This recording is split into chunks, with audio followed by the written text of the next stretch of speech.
नमस्कार। मित्र भेद की कहानी को आगे बढ़ाते हुए जानते हैं कि दमनक और करकट के बीच क्या वार्तालाप हुई। पिछली कड़ी में हमने सुना था दमनक ने पूछा कैसे और करकट ने कहा। यहाँ से आगे किसी बनिए ने नगर के समीप के एक वन में देव मंदिर बनवाना प्रारंभ किया।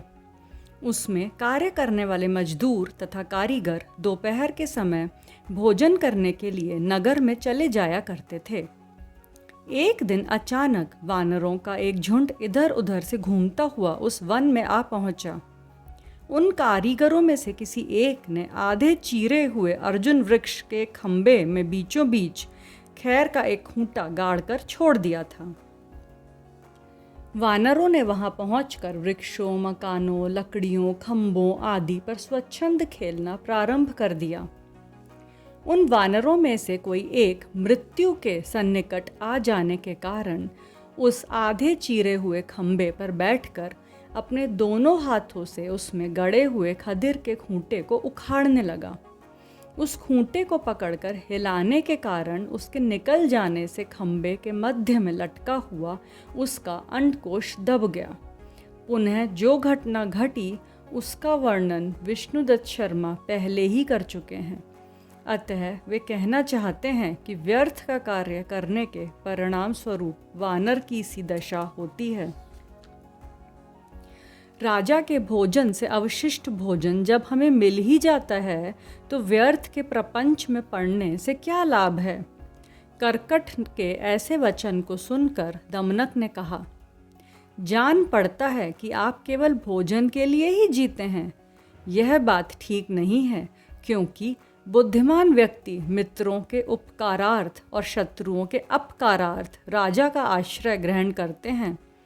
अपने पेट को कौन नहीं भर लेता है, किंतु जीने का अर्थ पेट भरना मात्र नहीं है। पक्षी भी अपनी चोंच से पेट को भर लेते हैं। क्या उनका जीवन कोई महत्व रखता है? इस विश्व में उसी व्यक्ति को दीर्घायु होना चाहिए जिसके जीने से अनेक व्यक्तियों का जीवन चलता है। शिल्प आदि कला, शूरता, संपत्ति तथा अन्य श्रेष्ठ गुणों से युक्त और समुदाय के लोगों से प्रशंसित होकर क्षण मात्र का जीवन ही विद्वानों द्वारा जीवन की कोटि में गिना जाता है। बिना किसी गुण एवं प्रशंसा के काक भी बहुत दिनों तक जीता तो है और अपने पेट को मात्र भरता रहता है। क्या उसका जीवन जीवन कहा जा सकता है? जिस व्यक्ति ने अपने द्वारा या दूसरों के द्वारा स्वजनों का उपकार नहीं किया, दीनों के प्रति दया भाव नहीं दिखाई और सेवकों के प्रति सहानुभूति का प्रदर्शन नहीं किया, उस व्यक्ति के जीने से इस विश्व को क्या लाभ हुआ? काक की तरह केवल पेट पालने के लिए जीवित रहना व्यर्थ है। केवल वर्षा काल में उबलने वाली छोटी छोटी नदियाँ जैसे थोड़े ही जल से भर जाती हैं और चूहों की अंजलि भी जैसे थोड़े ही खाद्यान्न से भर जाती है, उसी प्रकार उद्योगहीन लघु व्यक्ति भी थोड़े ही धन से संतुष्ट हो जाता है और पुनः उद्योग करना छोड़ देता है। परिवर्तनशील इस विश्व में कौन जन्म नहीं लेता और जन्म लेने के बाद कौन मरता नहीं है, किंतु उसी व्यक्ति का जन्म सार्थक माना जाता है जो अपने पौरुष द्वारा अर्जित संपत्ति से विश्व में यश और प्रतिष्ठा प्राप्त करता है। नदी के तट पर उत्पन्न होने वाले उस तृण का भी जन्म सफल हो जाता है, जबकि वह जल में डूबते हुए आर्तजन के हाथ का अवलंबन बनकर उसको डूबने से बचा लेता है। स्थिर एवं उदार चरित्र के सज्जन व्यक्ति जो विश्व के कष्टों को दूर करने का प्रयत्न करते हैं, इस संसार में विरले ही उत्पन्न होते हैं। जैसे जल के भार से मंद गमनशील उन्नत गगन में विचरने वाले और लोक कष्ट को दूर करने में समर्थ मेघ कभी कभी ही आकाश में दिखाई पड़ते हैं।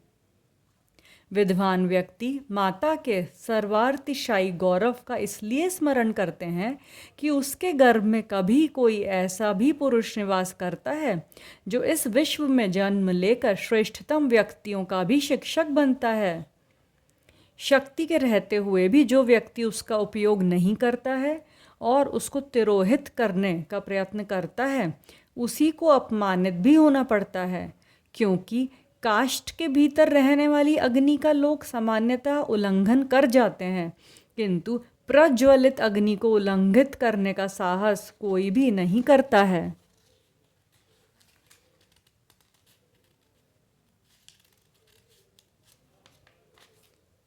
दमनक की इस बात को सुनकर कर्कट ने कहा, जब हम दोनों अनधिकारी तथा पदच्युत हैं तो हमें राजा के विश्व में जानने की चेष्टा करने से क्या लाभ है? अर्थात हमें राजा के बारे में क्यों जानना चाहिए?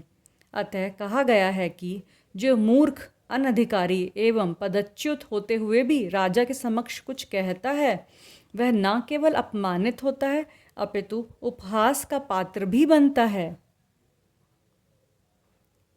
आगे जारी रखेंगे अगली कड़ी में। धन्यवाद।